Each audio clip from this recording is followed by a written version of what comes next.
Hello বন্ধুরা, আজকে চলে এলাম বৃষ্টির দিনে একদম মুখরোচক টেস্টি টেস্টি চাল ভাজা নিয়ে। সুন্দর সন্ধ্যার সময় জমে যাবে।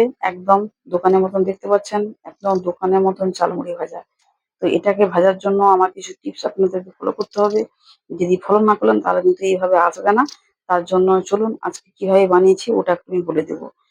আমার চ্যানেলে সবাইকে স্বাগত। আপনারা কেমন আছেন? সবাই ভালো থাকবেন, সুস্থ থাকবেন। আশা করি সবাই ভালো আছেন। তো চলুন কেমন করেছি আজকে একটু বলে দেবো। এটা আমি নিয়েছি আমার রান্নার চাল। ভাতের চালটা নিয়েছি। আমাদের তো কেনা চাল।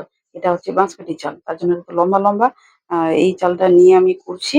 তো চালটা এই ভাজার জন্য যেটা টিপস দিব বলছি, ওটা হচ্ছে চালটা নিবেন। চালটা নিয়ে ২ কোট আমি চাল দিয়েছি। তাতে লবণ আর হলুদ দিয়েছি।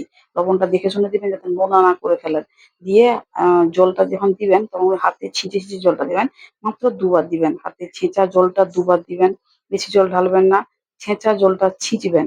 ছিঁচা জলটা ২ বার মানে দিবেন, দিয়ে ভালো করে মাখিয়ে দিবেন।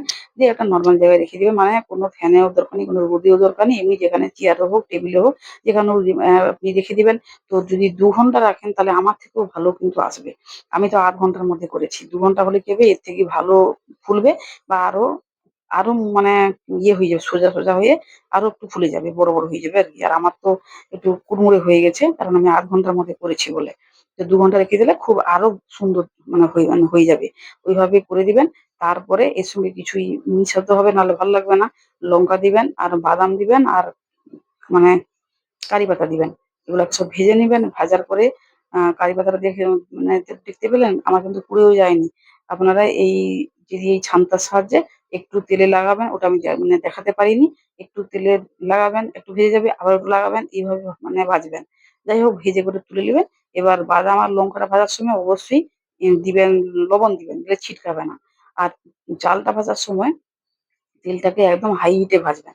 একদম হাই হিটে তেলটাকে ভাজবেন। যেভাবে মারা সব তোমার ভাজে, মুড়ি ভাজতো বালি গরম করে, এভাবে এখানেও তেলটাকে সেভাবে আপনারা একদম তেলটাকে গরম করে ফেলবেন। গরম করে চালটাকে যখন দিবেন তখন খন্তার সাহায্যে না একটু নাড়িয়ে দিবেন। দিলে কি হয় বলুন তো? যে সব চালগুলা মানে এলোমেলো হয়ে যাবে, দিলে ভাজতেও সুবিধা হবে। মানে যদি এইভাবে ভাজতে চান তাহলে কিন্তু নাড়িয়ে দিবেন, নাহলে জড়ে যাবে আর কুড়মুড়ে হয়ে যাবে। একটু করে দিবেন, দিলে দেখবেন দারুণ ভাজা হয়। ভাজা হয়ে যাবে। আর লবণ-টবণ পরে কিছু মিশাবেন না। সব বাদাম-ফাদাম সবকিছু মিশিয়ে দিবেন। একদম দোকানের মতন আমরা যখন কিনে খাই তো বাজার থেকে, যেমন ট্রেনে গেলে, স্টেশনে গেলে বা বাস স্ট্যান্ডে গেলে, বাসে গেলে এই চালমুড়িটা বেশিরভাগ আমরা দেখতে পাই, আমরা কিনেও খাই।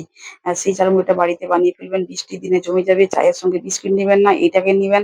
একদম গল্পে মেতে উঠবেন। আর এটা যদি সঙ্গে থাকে দারুণ, দারুণ স্বাদে মুখে দিলে কিন্তু মিলিয়ে যাবে। যেটা মার আগে যে চালমুড়িটা ভেজে দিত সেটা কিন্তু খুব শক্ত। আর এটা কিন্তু একদম শক্ত হয় না। একদম মুখে দিলেই মিলিয়ে যাবে।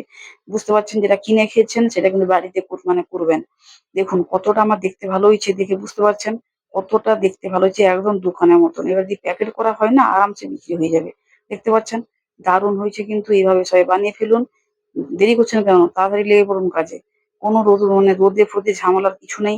এই দেখুন দুর্দান্ত হয়েছে। স্বাদে তো একেবারে অনন্য। খেতেও দুর্দান্ত লাগে। একদম মুখরোচক খাবার যাকে বলে। আমরা বাঙালি বৃষ্টির দিনে মনে হয় একটু কিছু মুখরোচক তেলেভাজা খাই। তাই না? তেলেভাজা খাওয়ার জন্য এই যে শুরু করে দিচ্ছি। সবাইকে টাটা, বাই, বাই, ভালো থাকবেন।